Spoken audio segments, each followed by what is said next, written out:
Godzilla vs. Hedorah released in 1971 to, well, let's just say mixed reviews. Some look at it as a low point for the Godzilla series, and in the US it was featured in the top 50 worst films of all time book from 1978.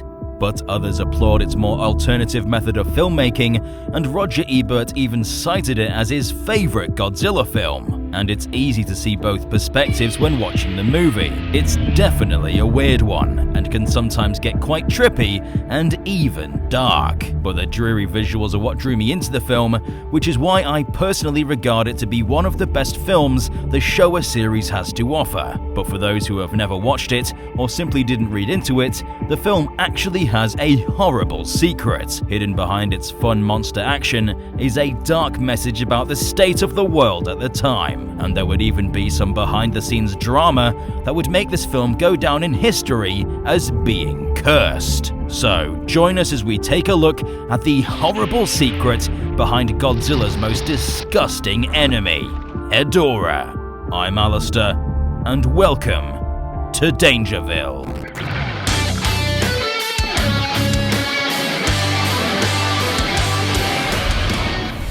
Welcome back. The production for Godzilla vs. Hedorah was already off to a bad start when the director, Yoshimitsu Banno, was given a micro-budget to make the film, sitting at around 90 million yen, which was only $680,000, which adjusted for inflation is $2,147,000, significantly lower than the previous Godzilla films, which were already on a tight budget. Compare that to the modern budget for Shin Godzilla, which had a budget of $15 million.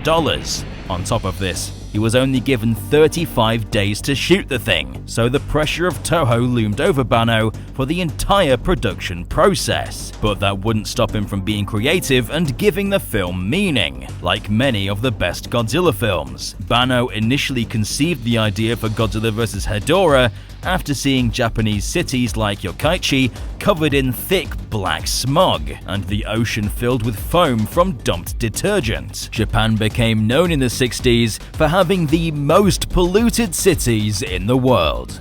Following the post-war industrial boom, pollution built up to horrifying levels. From this came environmental disasters, including the industrial mercury poisoning that led to an outbreak of Minamata disease, the severe health impact of air pollution from the giant petrochemical complex in Yokkaichi, and the mining-caused cadmium pollution, which made people suffer from the Ite-Ite disease, which translates to the it hurts disease, which should get the point across that it wasn't pleasant. In response, anti-pollution campaigns were launched, and Banno wanted to be at the forefront of this and bring attention to this distressing issue causing so much pain across the country. So he formulated the story of an alien tadpole that would transform into a monster as a result of pollution. Like how Godzilla was a metaphor for the atomic bomb and the horrors it can cause, Hedorah would deliver the message of the horrors of pollution-based environmental disasters.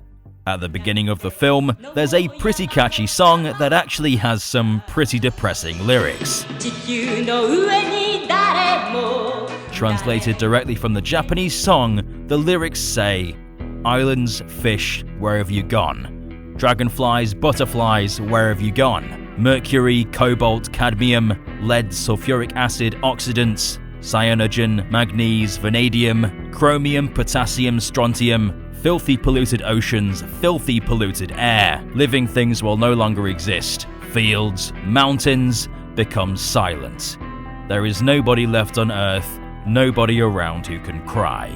Pretty heavy stuff, and an impactful way to start a film about such a serious issue. But it is a Godzilla film after all, and that means he needs a monster to battle against. Banno would conjure up a monster which would be more disgusting than anything the King of the Monsters has faced before, Hedorah. This monster traveled to Earth from the dark gas nebula, starting its life as a small tadpole-like creature that would grow over time by feeding on delicious ocean pollution. Hedorah is one of the only monsters in the series that appears to deliberately seek out humans to kill, and finds joy in hurting the King of the Monsters. It hunts down its prey with an array of deadly attacks, such as corrosive mist, which it sprays out of its orifices, which has the ability to corrode metal and dissolve organic matter like human flesh, which creates for some pretty disturbing imagery. It can also manipulate acid-rich mud and toxic sludge out of the pollutants that it consumes, which it can shoot from its body in a disgusting blob of acid goo. Hedorah perfectly encapsulates the vile and putrid feel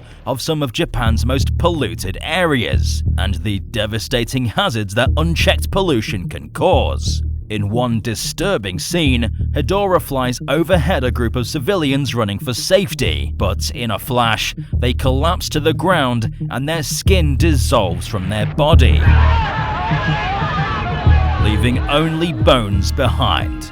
This is a pretty haunting visual that left quite an impact on me when I was younger. The film definitely doesn't shy away from these issues and does its hardest to hammer in the message into its audience's heads. There's even a moment where all it is people shouting at you to stop polluting.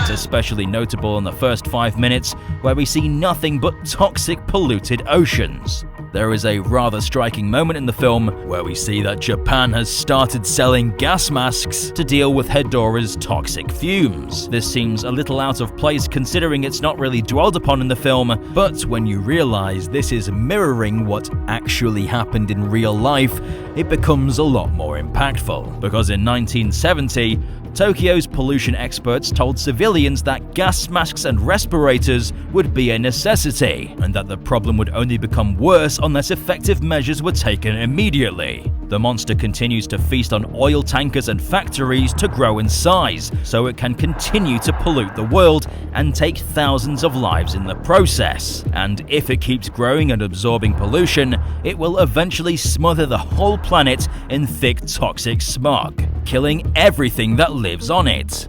Godzilla of course catches wind of this and comes to the planet's defense to stop the smog monster. Hedorah actually does some damage to Godzilla, and with its acid mud actually blinds the king of the monsters in one eye. The JSDF figured out through vigorous testing that high temperatures would dehydrate Hedorah, so they constructed a pair of gigantic electrodes on Mount Fuji to deal with the world-ending threat. With assistance from Godzilla, who used his atomic breath to power the electrodes, they dehydrated Hedorah, and the king of the monsters was able to incinerate his remains, ending Hedorah's reign of terror, marking this as a turning point for environmental protection in Japan.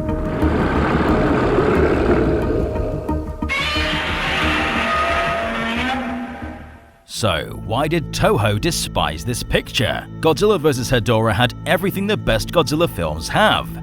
Great practical effects, a timely story with heavy political messages, and great kaiju action. Well, Tomoyuki Tanaka, one of the most senior figures at Toho, hated the film so much that he said Breno ruined Godzilla and swore to never allow him anywhere near another Godzilla film. Remember, it's Toho that gave him half the budget of previous Godzilla films, only 35 days to shoot, and only one team to do it with. The studio was working against him from the very beginning. Toho mistreated Breno and forever damaged his career, simply because he made a different kind of Godzilla film. And whilst it's easy to see why some people don't like the movie, with its experimental documentary and almost music video-like presentation, it's unlike any previous film in the franchise, and without the cultural context behind the making of the film, can leave audiences all but confused. But despite being blocked from making any new Godzilla films, it didn't stop him from trying. He tried to get a sequel to Godzilla vs. Hedorah made, but Toho shot it down. And in 2007, he tried again, in the form of Godzilla 3D to the Max, a project that was eventually scrapped in favor of a certain legendary property. Yes, he became the producer of Godzilla, King of the Monsters, Godzilla vs. Kong, and the upcoming Godzilla and Kong, before he unfortunately passed away in 2017. He was a fan of the King of the Monsters until the very end. So even though the world was seemingly against him, in the end, he helped bring forth some of the most successful Godzilla films ever made. Without him, the Monsterverse wouldn't exist, at least not in the form we see it in today. So, whilst the backstory to Hedorah is filled with horrors, depicting a time of great turmoil for Japan, and behind the scenes Toho was working against the director, he, in the end, came out on top. Are you a fan of Godzilla vs Hedorah? Let us know in the comment section down below. If you want more videos like this, then leave a like because it lets us know what you want to see more of. Be sure to subscribe and stomp the notification button to become a resident of Dangerville today. I've been Alistair of Dangerville, and we'll see you residents in the next one.